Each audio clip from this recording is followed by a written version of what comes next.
ആരോഗ്യവകുപ്പ് വെന്റിലേറ്ററിൽ കിടക്കുമ്പോഴാണ് നാട് ഭരിക്കുന്ന മുഖ്യമന്ത്രി സ്വന്തം ആരോഗ്യം സംരക്ഷിക്കാൻ വേണ്ടി അമേരിക്കയിലേക്ക് ചികിത്സയ്ക്ക് പോയിരിക്കുന്നത്.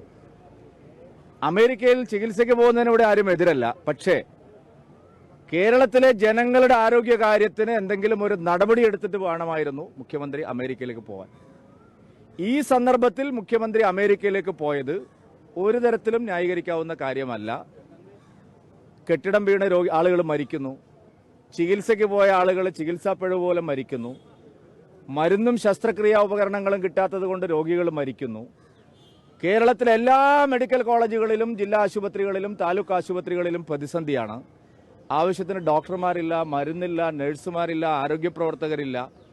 ജനങ്ങൾ നെട്ടോട്ടം ഓടുകയാണ്. സ്വന്തം ജീവൻ രക്ഷിക്കാൻ കേരളത്തിലെ ജനങ്ങൾ നെട്ടോട്ടം ഓടുമ്പോൾ ഒരു ഉത്തരവാദിത്വവും ഇല്ലാതെ മുഖ്യമന്ത്രി പെട്ടെന്ന് ഒരു ദിവസം ഞാൻ അമേരിക്കയിലേക്ക് പോവുകയാണ് എന്ന് പറയുകയാണ്. ഇതൊരു വെല്ലുവിളിയാണ് പാവപ്പെട്ടവരോടുള്ള. ഈ മുഖ്യമന്ത്രിയാണ് പറഞ്ഞത് കേരളത്തിൽ പാവപ്പെട്ടവർ മാത്രമല്ല പണക്കാരും സർക്കാർ ആശുപത്രിയെയാണ് ആശ്രയിക്കുന്നതെന്ന്. എന്നാൽ പിന്നെ മുഖ്യമന്ത്രിക്കോ കുടുംബാംഗങ്ങൾക്കോ സർക്കാർ ആശുപത്രിയെ ആശ്രയിച്ച പോരെ?